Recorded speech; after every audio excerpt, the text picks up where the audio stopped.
Chiefs Kingdom, welcome into a brand new episode of the Chiefs Report by Chat Sports. Today, we've got a pretty serious topic to discuss. We're going to talk about what's been going on around Josh Simmons, what we know around our first-round draft pick situation, and we're going to get into the details of that and a little bit of a Week 7 preview. Let's go ahead and get right into this thing.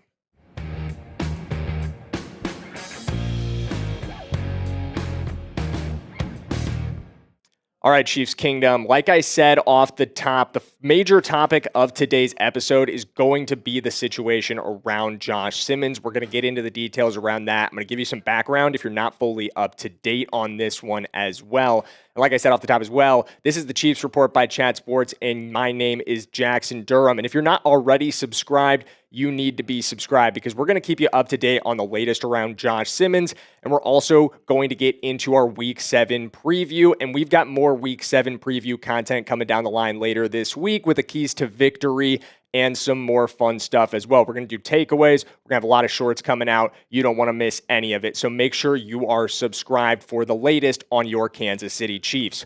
But let's get into that situation around Josh Simmons. And let's just start with what Josh was doing before any of this came up. He was a fantastic player for us this year. Super impressive as a rookie left tackle, the 31st overall pick in the 2025 NFL Draft. He started all 5 games until Week 6 at left tackle for us, and in doing so, earned the second highest PFF pass blocking grade among rookies.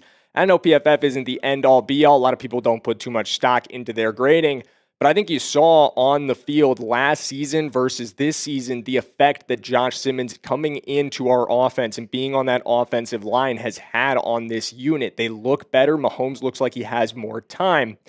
But this past weekend, things got a little weird around Josh Simmons. Just ahead of the game against Detroit, he was added as questionable to the injury report about 5 hours before kickoff, and then an hour later updated as out. And the injury he was listed with was personal reasons, and the situation has just been weird ever since. Here's what Nate Taylor had to say on his show, Only Weird Games. Josh Simmons is in California. He left at a time on Sunday that is extremely unusual. I'm not sure when he's coming back, and as of right now, the team doesn't know when he's coming back either. That's not good.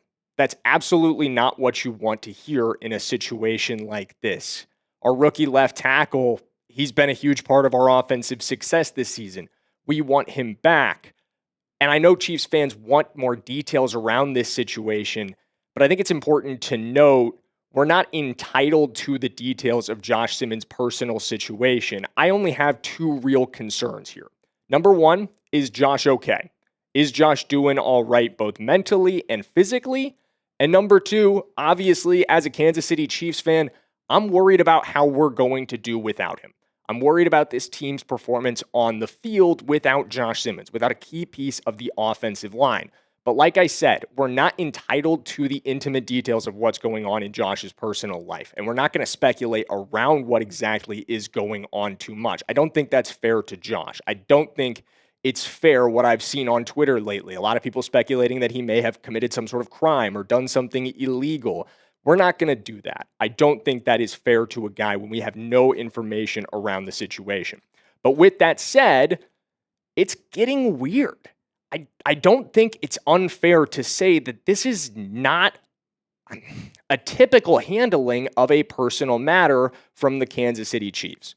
Just a couple weeks ago, we had Chris Jones attend a family funeral just before a game. He had to go to a family funeral in Mississippi. The team and Chris Jones were extremely transparent about that matter. They were supportive of Chris. We heard, hey, Chris is going down to Mississippi to be with his aunt's family. He'll be back just around kickoff, and he was. There was transparency, there was openness, and there was support from the Kansas City Chiefs. But if you saw it on Twitter yesterday, I fired one out around what exactly the Chiefs said about Josh Simmons' situation. This is what Andy Reid had to say. Veach is handling that, and he offered no return timeline. And my feelings haven't shifted here. I'm still getting pretty concerned. I'm still very concerned about what that means. Veach is handling that, and we're going to come back to that in a minute. Pete Sweeney, great Chiefs beat reporter for The Star, had this to say about Patrick Mahomes' statement. He said, when he asked Mahomes about Josh Simmons, Mahomes said he's keeping their conversations in-house private, but did note that he's praying for him. He said he's praying for all of his teammates as he's praying for Josh. But I want to go back to what Andy Reid said for a minute. Veach is getting involved. He's leaving this matter to Brett Veach.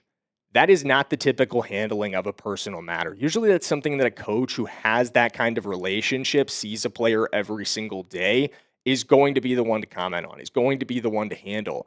When it goes into the hands of the general manager, the first thought, and I don't think it's unfair to think this, is roster move. And I'm not talking about Josh Simmons getting cut. That is absolutely not what I'm saying here. But I am talking about him potentially having to go to the NFI list, the non-football injury list, which would mean he would miss a minimum of 4 games.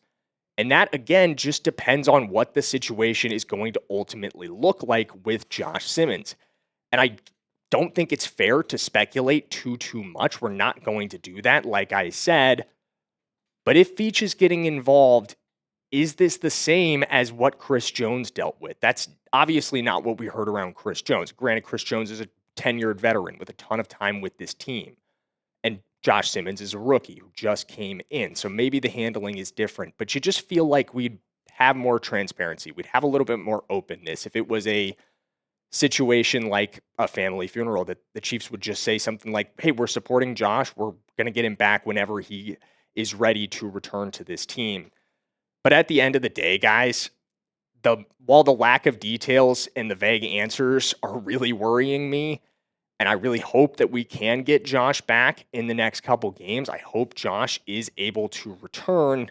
At the end of the day, like I said, all we can do at this point is worry. All we can do is wait for more information around the situation.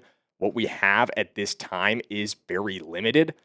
And I don't want to speculate too much around this situation. I don't think it's fair to do that to Josh Simmons. I don't think it's fair when we've been given so little information to try to conjure up some sort of story around what might be going on with Josh. So that's kind of where we're going to leave this situation with Josh. We could just wait for more information, hope for the best with Josh Simmons, and that's where it's going to be until we get a more solid update. But speaking of solid, guys, Jaylon Moore has been extremely solid holding it down for us. And that's what gives me faith. That's what gives me hope right now, is that while we don't have Josh Simmons, we are extremely lucky. Most teams cannot say this, that we've got a fantastic backup tackle. Last week in week 6 against the Detroit Lions, going up against Aiden Hutchinson, he took 40 snaps and allowed just 3 pressures, 2 sacks, and 1 QB hit. That's against one of the best edge defenders in the entire NFL. And he held it down. He gave Patrick Mahomes the time he needed to dice up that Detroit Lions defense to get us a win against one of the NFL's best teams. I have a lot of confidence in Jaylon Moore and in the quality of play that we've been getting from Jaylon Moore.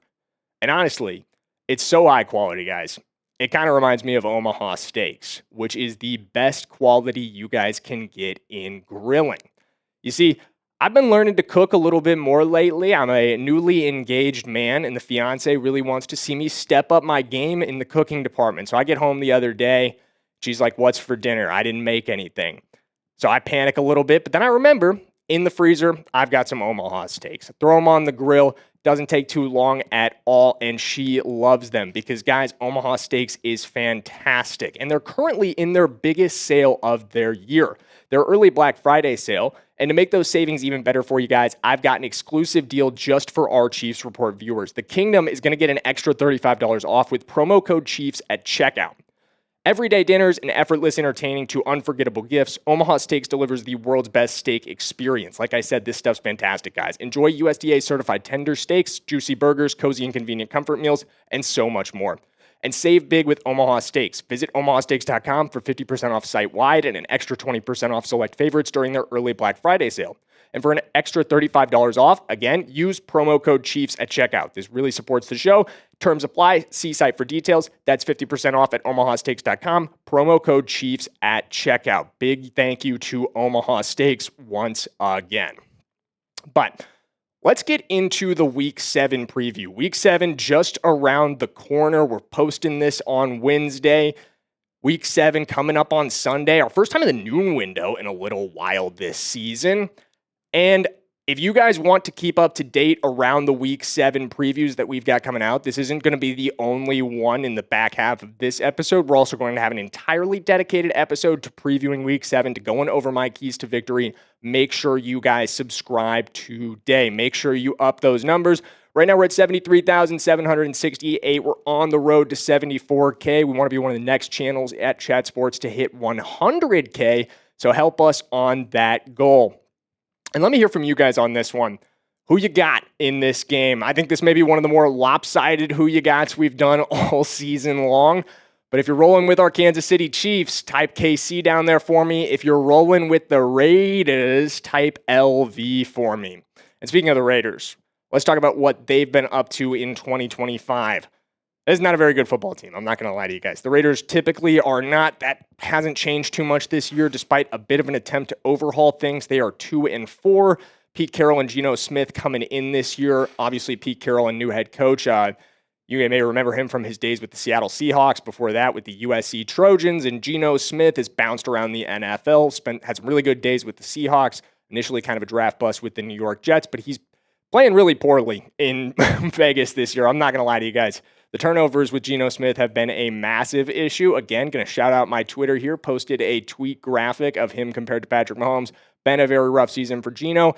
And offensively, they've struggled to get off the ground. They're 29th in scoring right now, 17 points per game, and 23rd in points allowed on the defensive end. And I'm not a mathematician, guys, but you're allowing 24, you're scoring 17.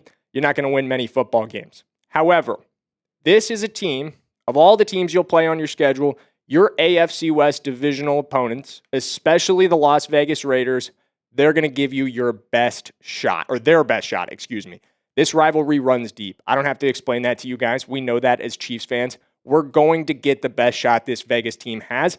And even though they're not a very good professional football team, they're still a professional football team. You can't take them lightly, in my opinion, at all. However, something to note about the Raiders. Yesterday, Ricky Scoops, if you're not familiar with Ricky, the dog on Twitter who's notorious for leaking NFL trade and free agent signing news a few days before it happens, he reported, it sounds like hashtag Raiders receiver Jacoby Myers is being traded out of town and won't be in silver and black much longer. Raider Nation Ricky leaks. And that was followed by Jacoby Myers not practicing the same day with the Raiders. And they were listing it as a toe and an ankle injury, but that's also kind of typical of what happens right before you trade a guy. So either way, whether it's because they've just shipped him off to a brand new home or because of a genuine toe and ankle injury, not going to speculate and say Jacoby Myers is faking anything, that could absolutely be the case. The Raiders may be without their best receiver this week. He's not their best option in the receiving game. That absolutely goes to Brock Bowers, who is fantastic, and we'll talk about him more in our Keys to Victory episode later this week. And they've also got Ashton Genty and the options where they have on offense. But Jacoby Myers is a huge part of what they do. He's got over 300 yards receiving this season in just 6 games. And they've gone back and forth with him about a contract dispute. So it does seem likely that a trade could make some sense here at 2-4. Maybe you're not aspiring for too much this season, going to ship off some parts to get some draft picks.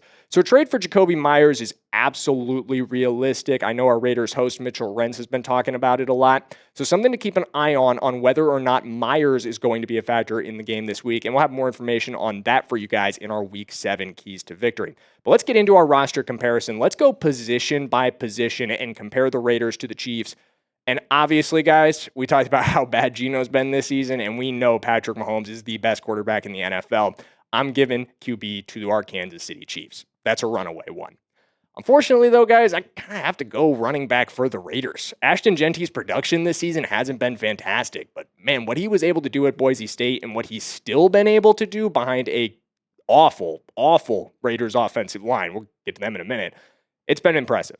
Receiver, that one goes right back to us. With or without Jacoby Myers, our receiver group has impressed me a lot this year. They're significantly better than what the Raiders have to offer. Tight end, though, last year, maybe a couple years ago, I would have given this one to us, but at this stage in his career, I think we have to be honest with ourselves. Travis Kelce's a little bit behind Brock Bowers. Brock Bowers is a fantastic player, one of the best up-and-coming guys in our league. We'll give some respect to him here. Offensive line, we're going back to the Kansas City Chiefs. Like I said, our offensive line's had some issues. We're probably going to be without Josh Simmons this week in Week 7. It's going to be Jaylon Moore again. but the Raiders' offensive line has been atrocious, one of the worst units in the NFL. Defensive end, or let's go to the defensive side.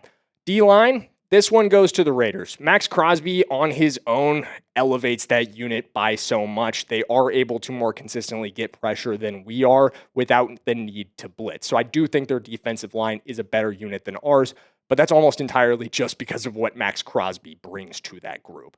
Linebacker, I'm going to go back to our guys. I like what we've been able to get out of Drew Tranquill, Leo Chenal, and even Jeff Bass has had some nice moments this season. Corner, going right with our guys as well, especially with the breakout of Noah Williams. Man, he's been fantastic this season, and the Raiders secondary is not very good, which is why safety, we're going to win this one as well. I know we complain about our safeties sometimes. I give Shamari Connor a hard time, but I do think our safeties are significantly better than what the Raiders have to offer, and I'm not going to total it all up. I don't have it all totaled up, but I think the Raiders roster is significantly worse than ours. I think we won 7 of the 9 of these comparisons.